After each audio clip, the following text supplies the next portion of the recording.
What is up, guys? It is the JT report here, back with my 17th ranked team in my 2018 through 2019 NBA season preview.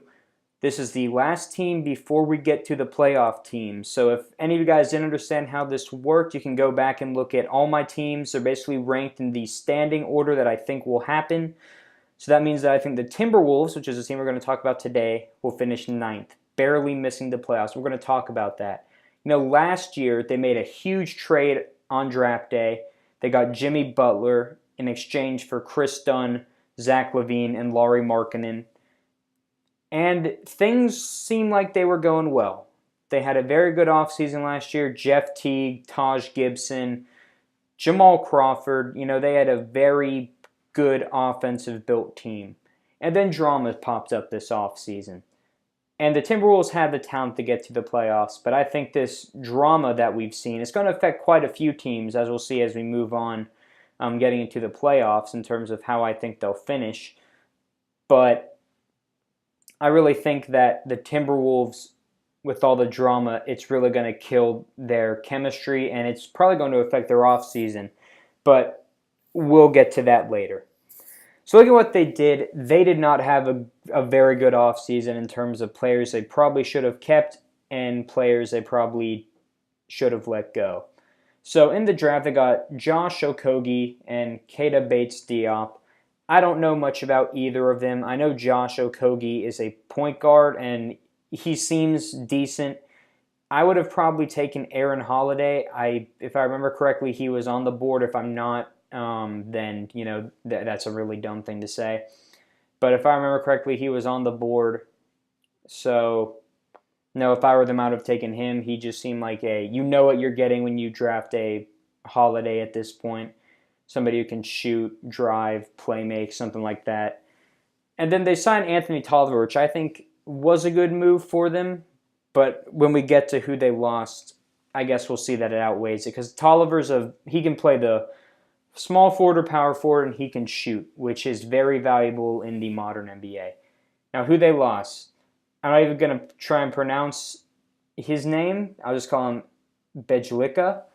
He went to the 76ers, and he was actually a pretty underrated player for them. He has great size and great low post ability and good rebounding, and he's going to be a very valuable piece for the Philadelphia 76ers. They also waived Cole Aldridge, which he's been an NBA journeyman. I doubt he'll get picked up now. I think he'll be one of those guys that a team will pick up probably around the trade deadline or so. And then they lost Jamal Crawford, as it seems. He still hasn't signed with anybody yet, but it's hard to imagine that he'll go back to the Timberwolves. And he played a very big part for them. He's been a very consistent player throughout his career. So it's going to be a big loss for him.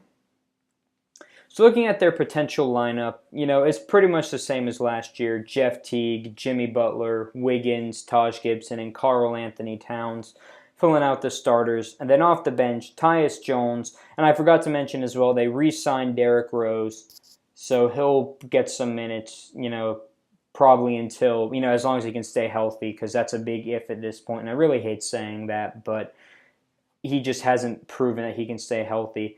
Gorgui Dieng, and I think with the loss of Cole Aldridge and Bjelica, I think this will really be the year. I know he's only been in the league for 1 year, but I think they'll really start playing Justin Patton more. And I think they also got Josh Okogie in the event that Derrick Rose does injure himself, because he can play that point guard or shooting guard position. So, it's a pretty good pick on their part in terms of that.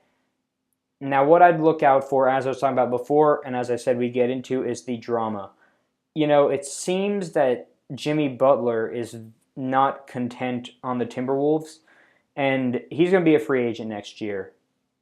So, as we know, as we've seen this play out before, the Timberwolves, if they're going to choose between him or Karl-Anthony Towns, who the drama seems to be between, they need to go with Towns, because Towns is going to be a top 5 big man. I believe he already is a top 5 big man in the NBA. So should they trade Butler or should they keep him? So I'm going to tell you guys to look out for is that they may trade Jimmy Butler. Now, you might be asking yourself, who would look to acquire Jimmy Butler? especially when he has, 1 year and he'll be a free agent. I'd look out for 2 teams. I'll say the Spurs and I'll say the Knicks. Now, for the Knicks, I don't really know who they could offer. I think you probably have to throw Enes Kanter in there, as well as, or you probably have to throw either Enes Kanter or I can't remember his name right now. Tim Hardaway Jr. There we go. My bad. Brain fart while recording. And probably a young player with that. I don't think they'll give up Kevin Knox. He just has too much potential. So maybe Moutier, somebody like that. And then maybe for the Spurs, you'd have to give up. I don't think they give up Kawhi because this would probably be moved to try and get Kawhi to stay.